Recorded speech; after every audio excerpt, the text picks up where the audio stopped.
ಎಲ್ಲರಿಗೂ ನಮಸ್ಕಾರ ಸ್ನೇಹಿತರೆ. ಗೃಹಲಕ್ಷ್ಮಿ ಯೋಜನೆಯ 19ನೇ ಕಂತಿನ ಮಾಹಿತಿಗೆ ನಿಮ್ಮೆಲ್ಲರಿಗೂ ಸ್ವಾಗತ.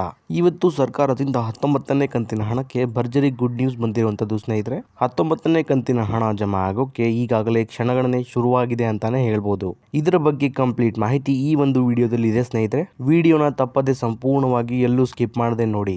ಎಲ್ಲ ಗೃಹಲಕ್ಷ್ಮಿ ಯೋಜನೆಯ ಫಲಾನುಭವಿಗಳಿಗೆ ಭರ್ಜರಿ ಗುಡ್ ನ್ಯೂಸ್ ಇದೆ ಅಂತಾನೆ ಹೇಳ್ಬೋದು ಸ್ನೇಹಿತರೆ. ಹೌದು ಸ್ನೇಹಿತರೆ, ಈ ಒಂದು ವಿಡಿಯೋದಲ್ಲಿ 19ನೇ ಕಂತಿನ ಗೃಹಲಕ್ಷ್ಮಿ 2,000 ರೂಪಾಯಿ ಹಣ ಏನಿದೆ ಅದು ಯಾವೆಲ್ಲ ಜಿಲ್ಲೆಗಳಿಗೆ ಮೊದಲು ಜಮಾ ಆಗುತ್ತೆ ಅನ್ನೋದನ್ನ ತಿಳಿಸ್ಕೊಡ್ತೀನಿ. ಹಾಗೇನೆ 19ನೇ ಕಂತಿನ ಹಣದ ಬಗ್ಗೆ ಒಂದು ಮುಖ್ಯವಾದ ಮಾಹಿತಿಯನ್ನು ಕೂಡ ತಿಳಿಸ್ಕೊಡ್ತೀನಿ ಸ್ನೇಹಿತರೆ. ವಿಡಿಯೋನ ಎಲ್ಲೂ ಸ್ಕಿಪ್ ಮಾಡದೆ ಸಂಪೂರ್ಣವಾಗಿ ನೋಡಿ.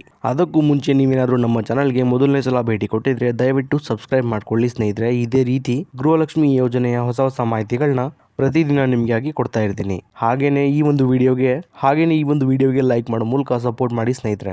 19ನೇ ಕಂತಿನ ಗೃಹಲಕ್ಷ್ಮಿ ಯೋಜನೆಯ ಹಣದ ಬಗ್ಗೆ ನಮ್ಮ ಕರ್ನಾಟಕ ರಾಜ್ಯ ಸರ್ಕಾರದಿಂದ ಒಂದು ಗುಡ್ ನ್ಯೂಸ್ ಕೊಟ್ಟಿದ್ದಾರೆ ಅಂತಾನೆ ಹೇಳ್ಬೋದು ಸ್ನೇಹಿತರೆ.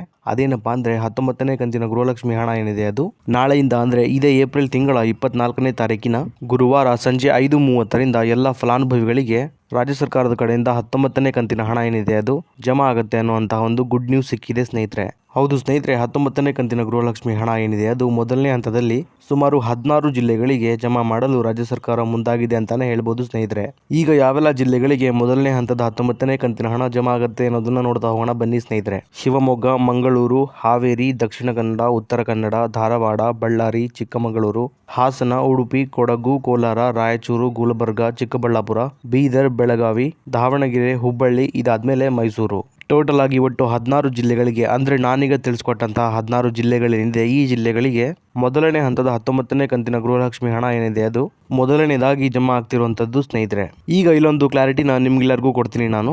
ಅದೇನಪ್ಪಾ ಅಂದ್ರೆ ಈಗ ನಾನು ತಿಳಿಸ್ಕೊಟ್ಟಂತಹ 16 ಜಿಲ್ಲೆಗಳೇನಿದೆ ಈ ಜಿಲ್ಲೆಗಳ ಫಲಾನುಭವಿಗಳಿಗೆ ಸಂಪೂರ್ಣವಾಗಿ ಒಂದೇ ದಿನದಲ್ಲಿ 19ನೇ ಕಂತಿನ ಗೃಹಲಕ್ಷ್ಮಿ ಹಣ ಏನಿದೆ ಅದು ಒಟ್ಟಾಗಿ ಜಮಾ ಆಗೋದಿಲ್ಲ ಸ್ನೇಹಿತರೆ. ಇದರ ಬದಲಾಗಿ ಹಂತ ಹಂತವಾಗಿ ಏಪ್ರಿಲ್ ತಿಂಗಳ 30ನೇ ತಾರೀಕಿನ ಒಳಗಾಗಿ ಎಲ್ಲಾ ಫಲಾನುಭವಿಗಳಿಗೆ ಸಂಪೂರ್ಣವಾಗಿ 19ನೇ ಕಂತಿನ ಹಣ ಜಮಾ ಆಗುವಂತದ್ದು.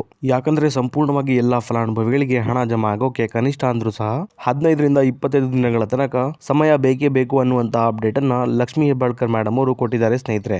ಹಾಗಾಗಿ ಒಂದು ದಿನಕ್ಕೆ ಇಷ್ಟು ಫಲಾನುಭವಿಗಳಿಗೆ ಅನ್ನುವಂಥ ರೀತಿಯಲ್ಲಿ ಈ ಒಂದು 19ನೇ ಕಂತಿನ ಹಣ ಏನಿದೆ ಇದು ಜಮಾ ಆಗ್ತಾ ಹೋಗುತ್ತೆ ಸ್ನೇಹಿತರೆ.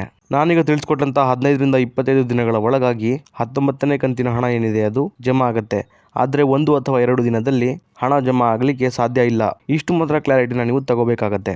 ಇನ್ನು ಉಳಿದಂತಹ ಜಿಲ್ಲೆಗಳಿಗೆ 19ನೇ ಕಂತಿನ ಹಣ ಏನಿದೆ ಅದು ಯಾವಾಗ ಜಮಾ ಆಗುತ್ತೆ ಅನ್ನೋದನ್ನ ನೋಡೋದಾದ್ರೆ ಈಗ ಮೊದಲನೇ ಹಂತದಲ್ಲಿ ಸುಮಾರು 16 ಜಿಲ್ಲೆಗಳಿಗೆ ಮಾತ್ರ ಹಂತ ಹಂತವಾಗಿ 19ನೇ ಕಂತಿನ ಹಣ ಏನಿದೆ ಅದು ಬಿಡುಗಡೆ ಆಗುವಂತದ್ದು. ಹಾಗೇನೆ ಬಾಕಿ ಇರುವಂತಹ ಜಿಲ್ಲೆಗಳಿಗೆ ಈ ಜಿಲ್ಲೆಗಳ ಫಲಾನುಭವಿಗಳಿಗೆ ಹಣ ಜಮಾ ಆಗುವ ಪ್ರೋಸೆಸ್ ಮುಗಿದ ನಂತರ ಬಾಕಿ ಇರುವಂತಹ ಜಿಲ್ಲೆಗಳಿಗೂ ಸಹ 19ನೇ ಕಂತಿನ 2,000 ರೂಪಾಯಿ ಹಣ ಏನಿದೆ ಅದು ಜಮಾ ಆಗೋಕೆ ಶುರುವಾಗುತ್ತೆ ಸ್ನೇಹಿತರೆ. ಇನ್ನು ಸಾಕಷ್ಟು ಜನ ಫಲಾನುಭವಿಗಳು ನಮಗೆ 18ನೇ ಕಂತಿನ ಹಣ ಇನ್ನೂ ಕೂಡ ಜಮಾ ಆಗಿಲ್ಲ ಅಂತ ಕಮೆಂಟ್ ಕೂಡ ಮಾಡ್ತಾ ಇದ್ರಿ. ಅಂತಹ ಎಲ್ಲ ಫಲಾನುಭವಿಗಳಿಗೆ ಹೇಳೋದೇನೆಂದ್ರೆ 18ನೇ ಕಂತಿನ ಹಣ ಕಳೆದ ಮಾರ್ಚ್ ತಿಂಗಳಿಂದ ಜಮಾ ಆಗೋಕೆ ಶುರುವಾಗಿದೆ ಸ್ನೇಹಿತರೆ. ಈ ಒಂದು ಹಣ ಎಲ್ಲ ಫಲಾನುಭವಿಗಳಿಗೆ ಸಂಪೂರ್ಣವಾಗಿ ಜಮಾ ಆಗೋಕೆ ಸ್ವಲ್ಪ ಸಮಯ ಹಿಡಿಯುತ್ತೆ. ಆದ್ದರಿಂದ ನಿಮ್ಮ ಖಾತೆಗಳಿಗೂ ಸಹ ಈ ತಿಂಗಳ ಒಳಗೆ 18ನೇ ಕಂತಿನ ಹಣ ಜಮಾ ಆಗುತ್ತೆ ಸ್ನೇಹಿತರೆ. ಹೀಗಾಗಿ ಯಾರು ಕೂಡ ಚಿಂತೆ ಮಾಡುವ ಅಗತ್ಯ ಇಲ್ಲ. ಇದಿಷ್ಟು ಕೂಡ ಇವತ್ತಿನ ಮಾಹಿತಿ ಆಗಿತ್ತು ಸ್ನೇಹಿತರೆ. ಇದೇ ರೀತಿ ಎಲ್ಲ ಗೃಹಲಕ್ಷ್ಮಿ ಯೋಜನೆಯ ಹೊಸ ಅಪ್ಡೇಟ್ಗಳಿಗಾಗಿ ನಮ್ಮ ಚಾನಲ್ನ ದಯವಿಟ್ಟು ಸಬ್ಸ್ಕ್ರೈಬ್ ಮಾಡ್ಕೊಳ್ಳಿ ಸ್ನೇಹಿತರೆ. ಹಾಗೇನೆ ಈ ಒಂದು ವಿಡಿಯೋಗೆ ಲೈಕ್ ಕೊಡೋ ಮೂಲಕ ಸಪೋರ್ಟ್ ಕೂಡ ಮಾಡಿ. ಮತ್ತೆ ಮುಂದಿನ ವಿಡಿಯೋದಲ್ಲಿ ಸಿಗೋಣ. ಅಲ್ಲಿವರೆಗೂ ಧನ್ಯವಾದ.